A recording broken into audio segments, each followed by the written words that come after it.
The North Carolina Tar Heels shot 31.2% from three as a team last season. Yikes. Who's going to step up and help change that number this time around? You are Locked On Tar Heels, your daily podcast on the UNC Tar Heels, part of the Locked On Podcast Network, your team every day. Hey there, it's Wednesday, June 21st, 2023.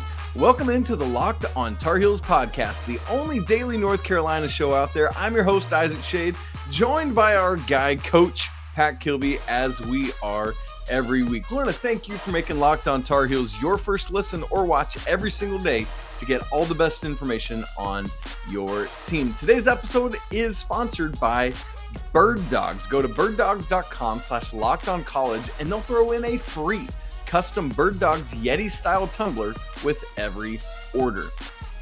Coming up on the show today, man, the listener questions just keep rolling in, and it's made for some really interesting shows, Pack, for you and I so far in the early part of this summer. We're going to tackle some more of those. Again, we've got a stats-driven one like we started with last week, a kind of personality-driven one, and then our third part on the show today is actually not going to be a listener question, but I thought it was interesting everything that's been going on with West Virginia and Bob Huggins retiring, or resigning and retiring, I guess I should say, and thought it would be really helpful and interesting to get Coach Pac's thoughts on that. So that's where we're going last.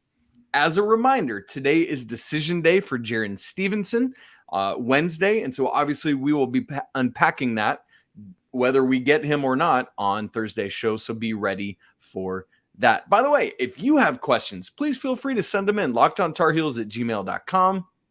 You can DM us on Twitter, Instagram, whatever you want to do. I'm actually about to start opening it up to where you can send in video questions so we can actually put a video of you doing it on the show. I think that's super cool. If you'd like to do that, I'll explain more starting next week. So, Pac, segment one, here we go. This comes from YouTube, from CW. So apparently from a TV network, giving us, I'm assuming the initials of the person, and asks this great question. Will we see someone shoot over 40% from three this season? And if so, who would you expect that to be? As a reminder of what I just said, in the cold open, the team shot just 31.2% from three last year, Pac. That's no bueno. And in case folks are wondering, did anyone do it last year? The answer is no. I mean, technically, Jackson Watkins shot 100% from three, but he had one attempt. So that's not counting. Outside of that, RJ was the best at 36.2% on 174 attempts. The next highest player with 10 or more attempts, Pac, any guesses who it was? Leaky Black. It was Leaky Black, but way down at 32.6%. And that is just, Pac, it's not good enough, quite frankly, in this era of basketball, and part and parcel of why Carolina didn't make the NCAA tournament. So, Pac, I posed the question to you, and then I actually want to go back and look at what's happened for Carolina in the regards to this question, going back to the last national championship in 16-17. So the question, Pac, will we see someone shoot over 40% from three this season? Yes or no? I say yes. Call me crazy, but I could see us having two guys shoot 40% or more. First of all, you look at the spacing that we should have with the new roster, and I think, RJ. Which that roster might just stay at the 10 we've got right now. Yeah, very well could. Honestly, it's probably trending that way. But, Elliot being the creator and the way he finds his teammates, RJ being able, when he's healthy, and there's nothing lingering him, the dude can fill it up. So I think if I was going to say we have someone over 40%, I would lock in RJ there. But I also think that Cormac could do it. And I think given the right shot selection and the right spacing, Harrison Ingram could do it. So that's three guys that I believe have the capability. And I'm going to go ahead and say that we have two of them that do it. That's my bold prediction, if you will. But I think that we will have two shoot over 40% from three. Okay, and those are the two guys you think? If I had to pick now, I would say RJ and Cormac, but I definitely think RJ's a lock in my mind. And then one of Cormac or Harrison Ingram will fill that second spot. Yeah. I'm right with you. Last year, I know, as I just said, RJ shot 36.2%. If his finger was healthy consistently throughout the year, and I mean, it was like off and on, up and down, I think he might have been at like 42%, because when he was on, boy, he was on. I mean, it was insane. There were stretches of 5, 6, 7 games where he was shooting 50% from three. No reason to think he can't do that this year, as you said, with the stipulation that he's fully healthy. Cormac Ryan, looking back at his stats, by the way, has one season in his college career at Notre Dame where he shot over 40%. That was his junior year. He was just shy of 35% in the 2 years on either side of that. I think this past year was quite frankly just an issue of Notre Dame wasn't good. And I think that spacing you mentioned goes a long way towards it. And I believe that Cormac will be there with RJ, assuming all these things that we're talking about do come to fruition. There's the spacing. There's Elliot able to do what we think he can do. And man, I'm tempted to put a third on it, but it just seemed, after what we saw last year, I feel like I'm skittish, like it. Yeah. I don't want to overshoot the moon, but I also don't want to just sit on two so that we're both saying two. But I don't think Harrison Ingram will be over 40%. I think he will be like mid-30s. I think the same's probably true of Jalen Withers. I'm just trying to think my way through it. And so, go ahead. I mean, it'll probably be in a lesser shot attempt role. Mm-hmm. The way Jalen Washington has been talked about, that is someone that could shoot over 40% potentially if we haven't seen it. But if what people are saying is true, then maybe, but he's not going to shoot as many as Cormac. He's not going to shoot as many as Harrison. Definitely not as many as RJ. So that won't be as prominent of a role, but maybe 40%. Yeah.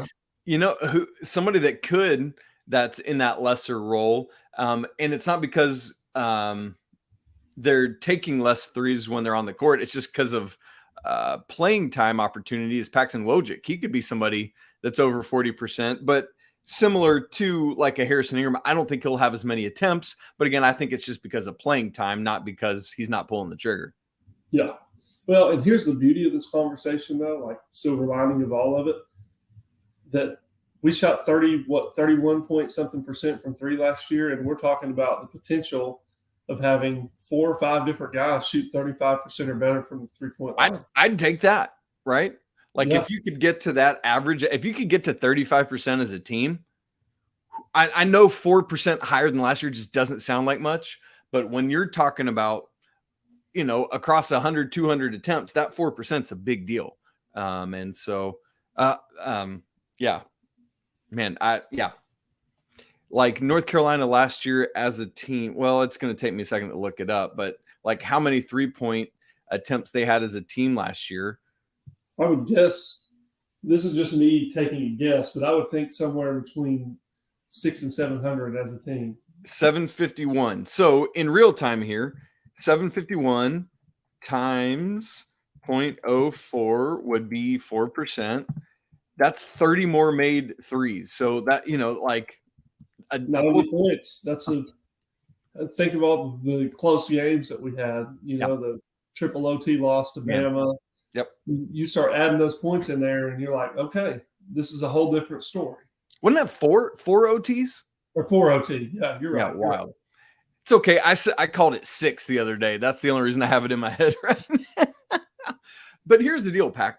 I went back and looked, going back to the most recent national championship, so the 16-17 season.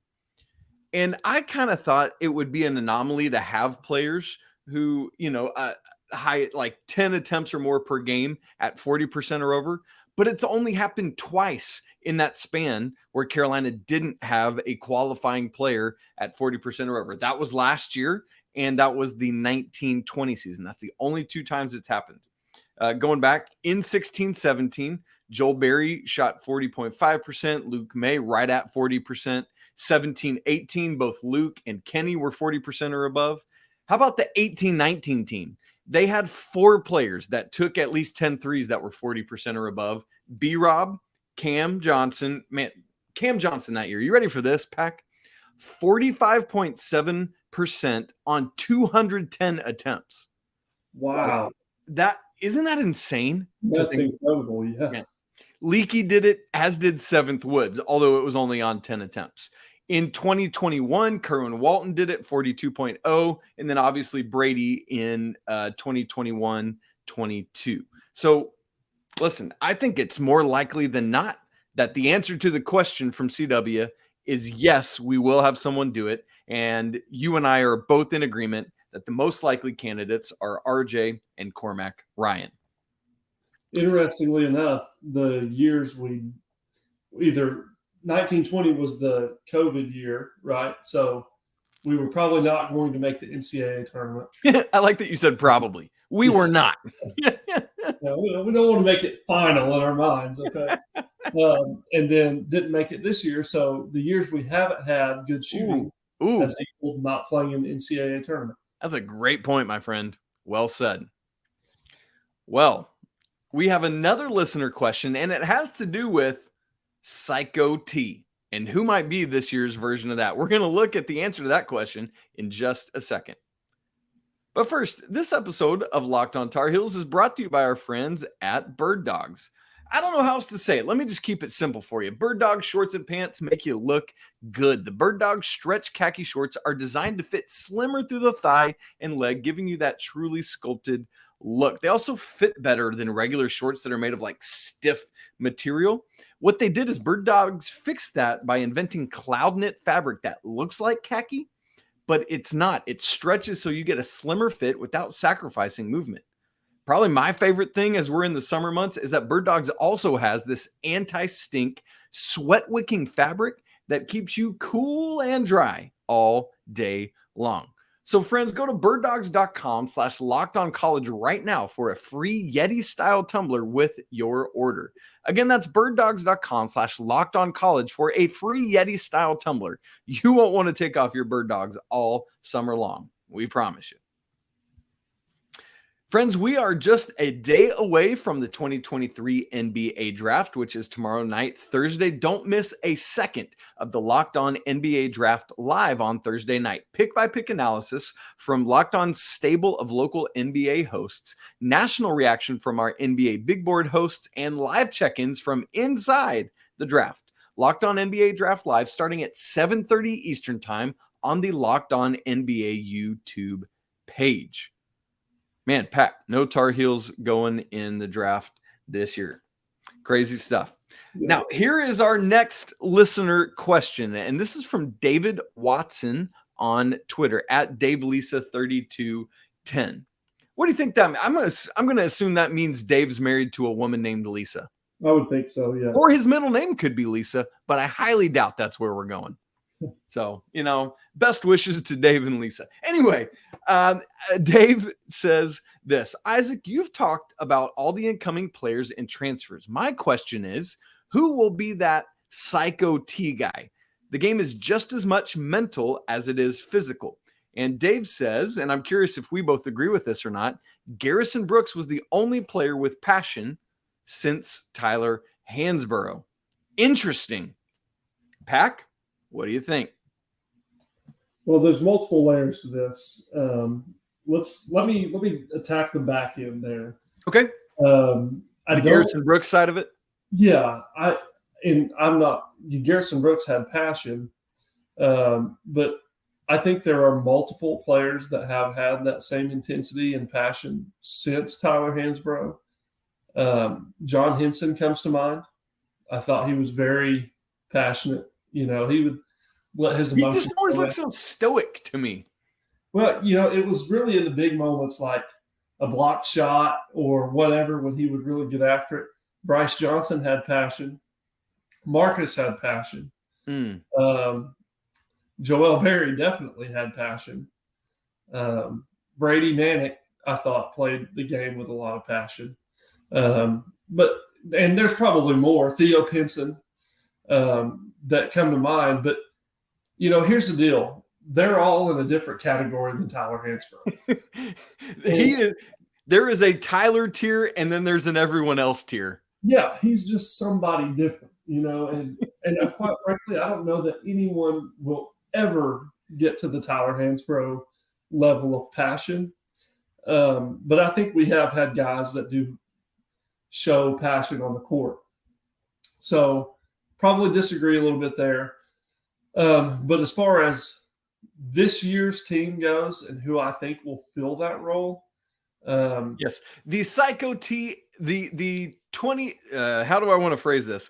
The North Carolina Tar Heels annual Psycho T award, given to, how would we define that, right? Like, given to the player that most embodies all out insaneness in the game or something. You know what I mean? It's like, how do we define what this award is? In one word, here's what I look at. I'm looking at winning. Obviously Hansbrough did so much, 20 points a game and all that stuff, but the dude was a rebounding machine. He was on every loose ball. Free throw machine. Free throws, physical.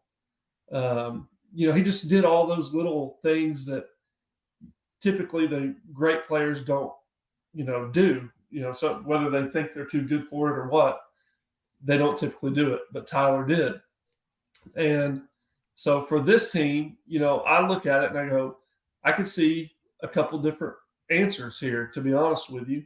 I think Baycott could potentially be that role.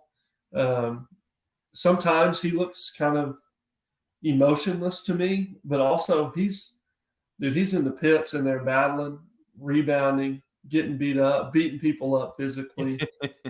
He does a lot of those things. And then you got to remember his passion for the game showed really big time in the final.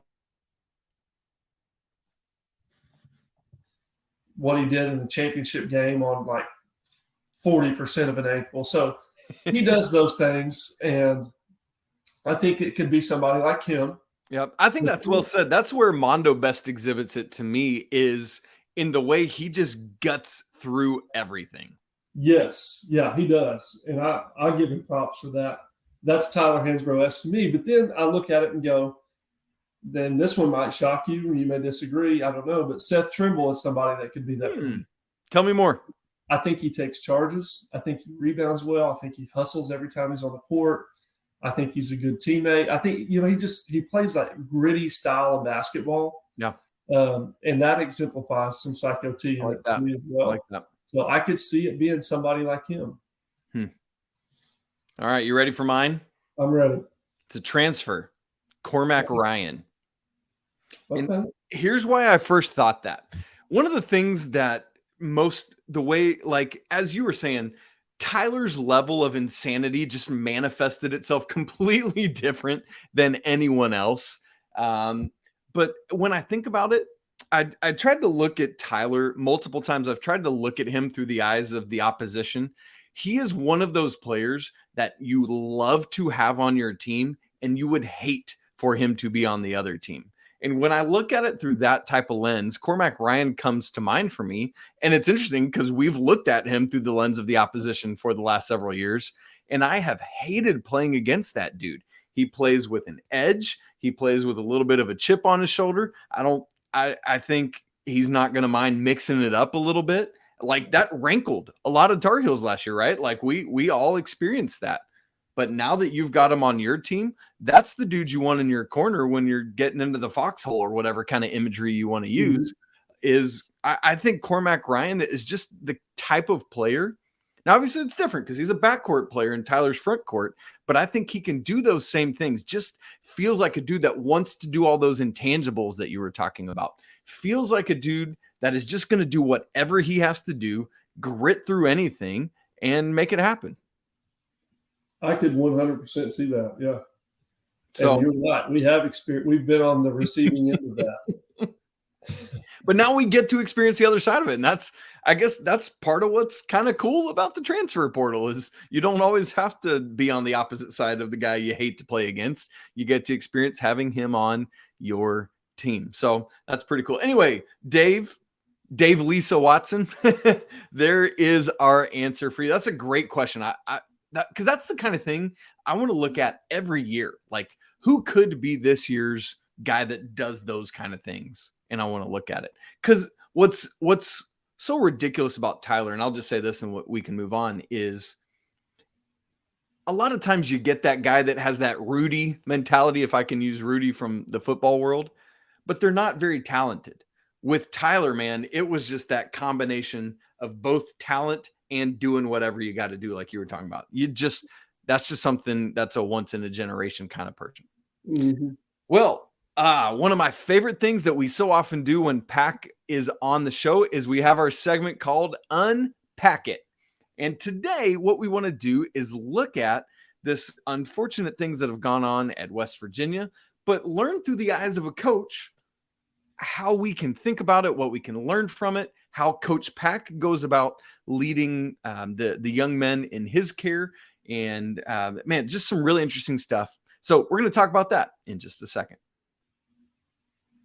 All right, folks, if you're not aware, over the weekend, Coach Bob Huggins, who as of last Friday was the winningest active coach in D1 college basketball, was hit with a DUI. His second that I'm aware of had one when he was the head coach at Cincinnati that kind of ultimately led to his downfall. You might recall he had had some verbal missteps on a radio program earlier this spring, and then now this DUI. And this DUI wasn't any common DUI. I mean, it was scary. Like, you go read the report, it is, in my mind, a blessing, a miracle, whatever you want to say, that no one was hurt or injured, including Coach Huggins himself. Consequently, he has resigned and it sounds like retiring from the college basketball coaching profession. And now Coach Cal is the winningest active coach. But Pac, I want to pose this to you at a very general level first. What can we learn from what has happened with Coach Huggins? Well, there's a lot you could take away from it. I think this is joking, but take an Uber, you're a millionaire. No, that's not joking. Legitimately, make a plan. Yeah, make a plan, but and then there's, from Huggins' perspective, and I think this is something that he probably already knows but didn't put into practice. And I know we'll probably look at this a little bit more, but you got to remember who you are and what you're representing and why it's important to not let them down, your players down, your university down, your school down, whatever that is, because like you said earlier, there's consequences to that. And especially with drunk driving, worse than what he received. And so, you just got to be mindful of those things. You've got to have a plan, and you've got to know you're not just representing West Virginia University. That's a place you love. Those are players you love. There's a purpose behind that, and you don't want to drop the ball on those things. Yeah. Because ultimately, like as a coach, I find myself holding myself accountable because I don't want to let my players down, but they do the same thing for me. They don't want to let coach down. Yeah. And that's why we hold them accountable. But there's this reciprocal trust, this like symbiotic relationship. Yeah. Yeah. So, and I've got to do the same, so that's just kind of how I look at it. And well, let's go further down that road, Pac, because that's where I wanted to lead it next. One of the neat things about North Carolina is we have a coach. Now, I mean, all our coaches, have been good leaders, good men, those kind of things. But I mean, the chief of it, the pinnacle, is clearly Dean Smith. I think for him, he was very concerned, yes, with creating great basketball players. But I don't think it's a misstep to say that perhaps he even cared more about who he was creating those young men to be off the court. And so, Pac, as a coach, you, and I don't mean general you, I mean you, Pac Kilby, are someone tasked with leading young men, not just on the court, but off the court, and in growing to be the people that they're being called to in life. And so I'm not asking you to go negative on Coach Huggins, but my question to you is, How do you go about honoring that which has been entrusted to you?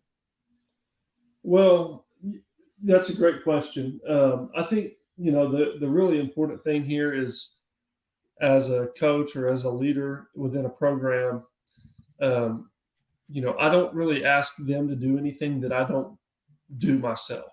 And that's not talking about on the court. I ask them to do a lot of things that I can't do anymore. But off the court, I try to exemplify what I expect from them. And that's a good starting point. But I also think, like today you hear this word culture a lot around sports you do. programs. Yeah, you do. And it's like, we're trying to develop this culture of doing things right off the court and on the court and all this. But here's the bottom line to all of it. I'll just get right down to it. The winning and the excelling on the court, it flat out does not happen without first establishing excellence off the court. I mean, and that's the God's honest truth. I know it sounds cheesy or whatever, and we have great young men in our program at Carl Albert, but like the classroom, like not just doing well in, with our schoolwork, but in the way we treat our classmates or in the way that we treat our teachers, in the way that we are punctual, we're on time, we're in class, like all those things. We're at the point now, thankfully, because there's so many good men in our program and good players. We don't worry about those things, but they make a huge difference. And whenever you have all those things lined out, then winning comes. And it just, I know that sounds cheesy, or I don't think it does at all. Maybe it like sounds easier said than done. I don't know, but it's the truth, and it really matters, and it's something we place a lot of emphasis on. And that's truly what culture is to us, is like nailing down who we are as men, young men, who we represent, why we represent the way we do, and then everything else kind of falls into place from that. Yeah. Pac, something that's true about both you and I, we are both very upfront and honest about, is that we are men of faith. And I think that leads us to believe that no one is beyond redemption, that there is grace for everyone, because you and I have both experienced grace from our own foibles in life, right? Like we all mess up. The Bible tells us we all have sinned and fallen short of the glory of God. We're all going to screw up in our lives. And so, yes, there is redemption for everyone. And I hope and pray that for Coach Huggins, right? Like I hope that 5 years from now, he'll be leading like an AA group or just helping people that are in the seat he is in today.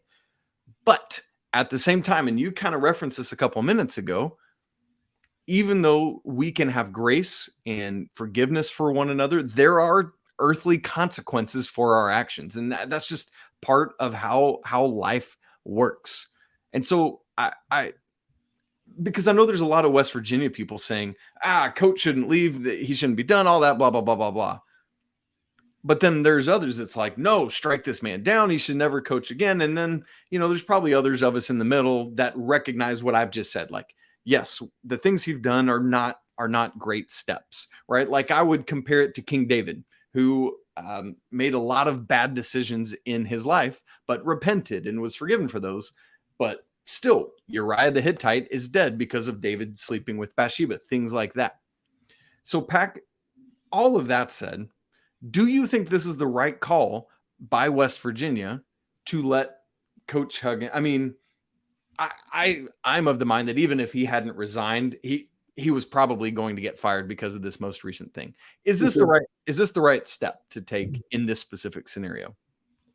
Yeah, I think it was. We kind of mentioned before, this wasn't the first time this has happened. He had the verbal misstep. He had a DUI in 2004 when he was with Cincinnati, and now he had this one. And I think that it was right for them to go their separate ways and for Huggins to no longer be the leader of those men. But I'm like you, I still see a lot of the good things that Coach Huggins did. And there's no doubt he did some good things. He was really good to his players and his assistants. And you can look back and see that video of him basically laying on top of his player that was hurt in the NCAA tournament, just those are the types of things that tell you he did care. He did. Yep. But just like all of us do, he made a mistake, and his was a major one, and you got to pay the price for it. But I'm like you. I do hope that he finds a way to overcome his struggles. I'm rooting for him to do that. But yeah, as a human, as a brother, right? Absolutely, yeah. I'm rooting for him to do those things. But I also understand that those types of mistakes cost you the opportunity to be the leader of men. Yeah, that's very well said, Pac. And I think a perfect note to end today's show on. That's it for today's episode of Locked On Tar Heels. Thanks so much for joining us. Obviously, once again, coming up tomorrow's show, regardless of what the news is with Jarin Stevenson today, Wednesday, we'll unpack that on Thursday. You can follow the show on Twitter, Locked On Heels. You can follow Pac at Coach_K23. Follow me at Isaac Shade. Email the show if you want to have more in-depth conversations. That's someone pop in, literally as we've been recording. LockedOnTarHeels@gmail.com. Don't forget to subscribe to the show, smash the like button, and leave a comment for those of you watching on YouTube.